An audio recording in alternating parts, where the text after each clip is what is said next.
tubifurize n'umwaka mwiza.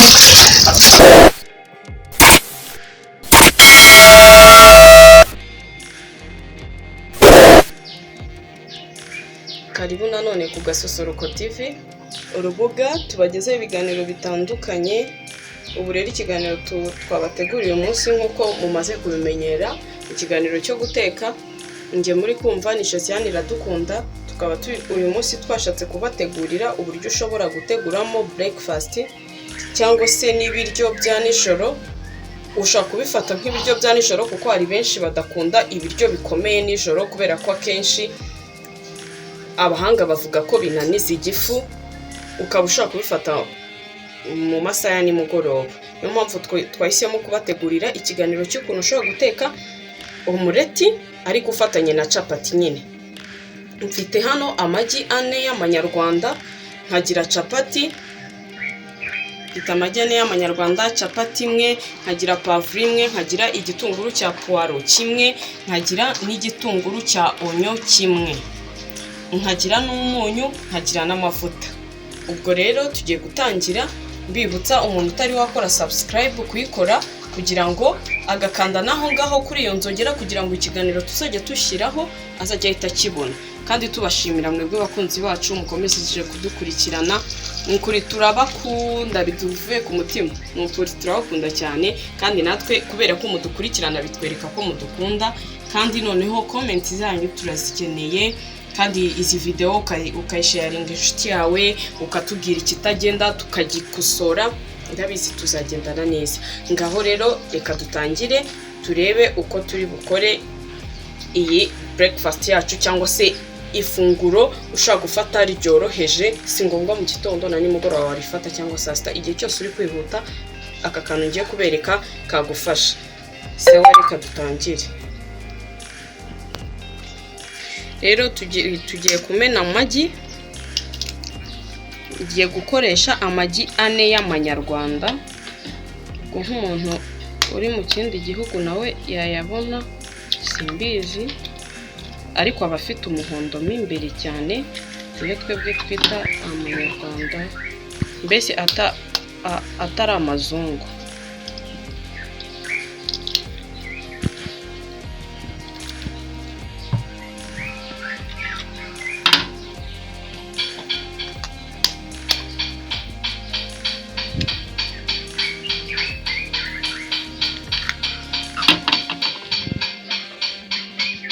Noneho tugiye gushyiramo n'akunyu gake.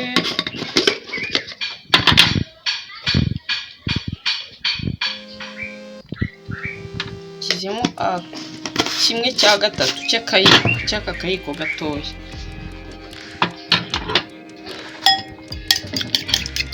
Tugiye kuyakubita.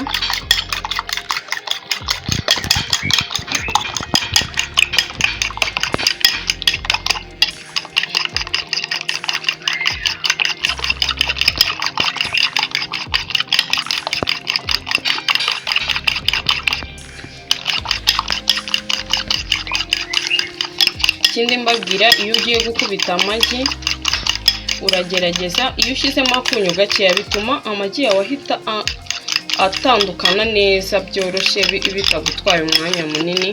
Ako ni akantu nungutse nifuje kukabasangiza namwe, kugira ngo kuko hari igihe ukubita amagi ariko ukabona haracyarimo ukuntu ko gukururuka.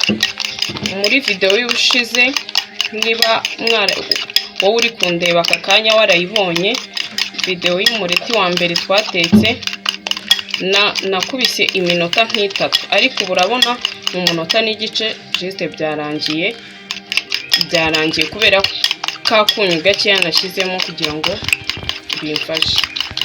Ubwo rero tugiye guhita dushyira amavuta ku ipanu dutangire.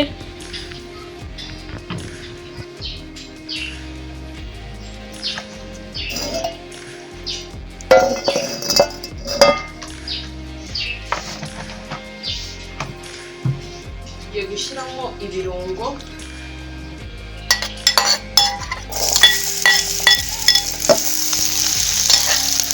Tubanje gushyiramo pavuro, tugiye gushyiramo n'ibitunguru, nabonye umureti bawuteka mu buryo butandukanye.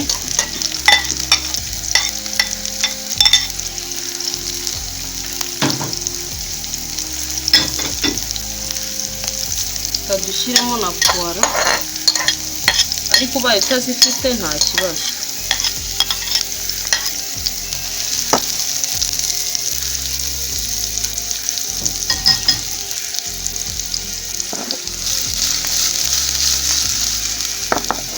Noneho muri ibi birungo nabwo ushyiramo umunyu muke cyane,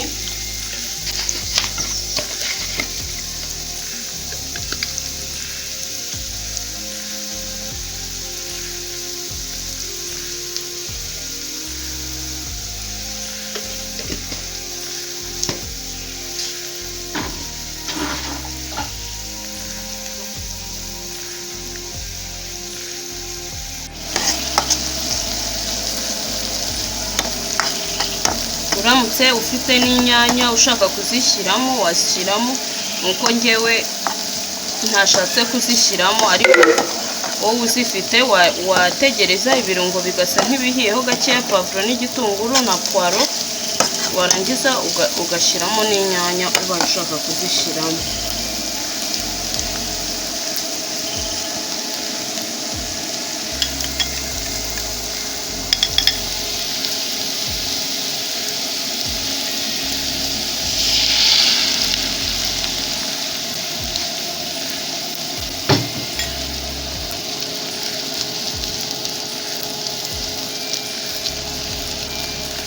Ushyiramo 1/2 cy'amagi uri bukoreshe, noneho warangiza ukarambikaho capati yawe.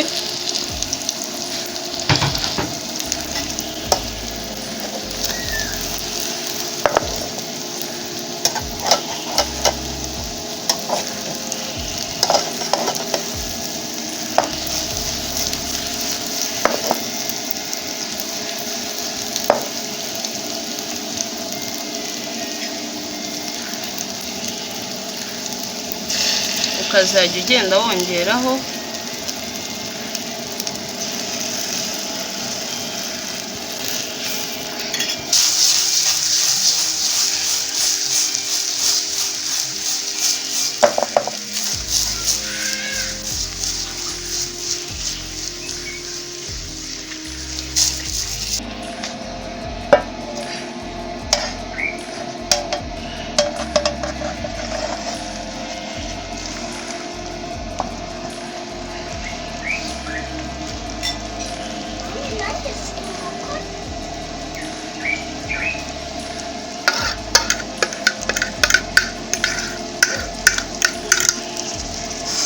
ugerageza kugenda utsindagira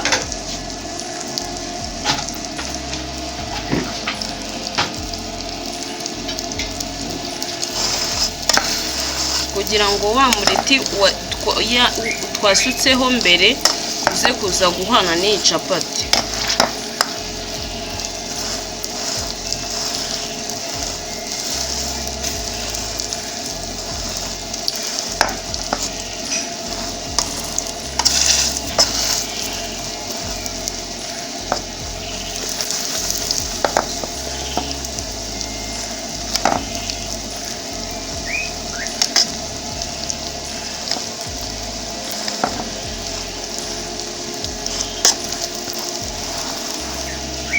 Kuko iyo urimo uratsindagira bituma amagi mo imbere ashya neza, amwe yose twari twashyizeho hejuru ya capati.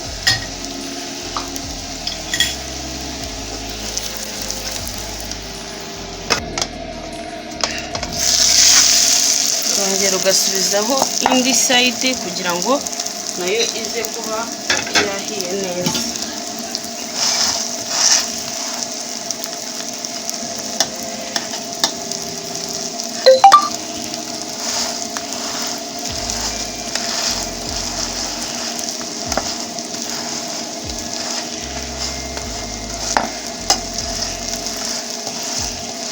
No ku bantu bagira impungenge ku kintu cy'amavuta nka gutya mubona ko harimo amavuta, iyo watekesheje amavuta ukabona kubanye menshi ugerageza kuyagabanya iyo uri guhindukiza umureti ugiye kuwarura.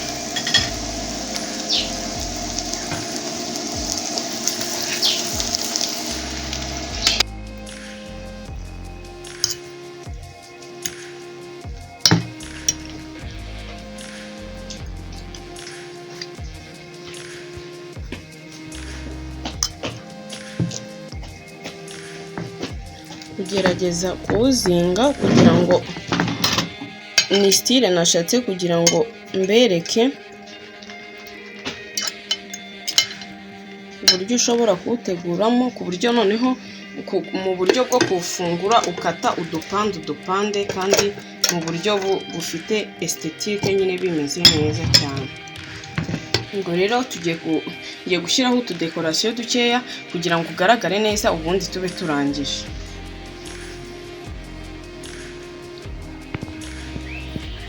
Yego, mwakoze rero ku bantu badukurikiye kuri iki kiganiro cy'ukuntu wateguramo umureti ufatanye na capati. Ushobora kuba wazikoze ku ruhande ukumva wafata breakfast atari ya capati yonyine, ufite amagi ukabikora, ari amapondeze yabikora, ari amanyarwanda yabikora.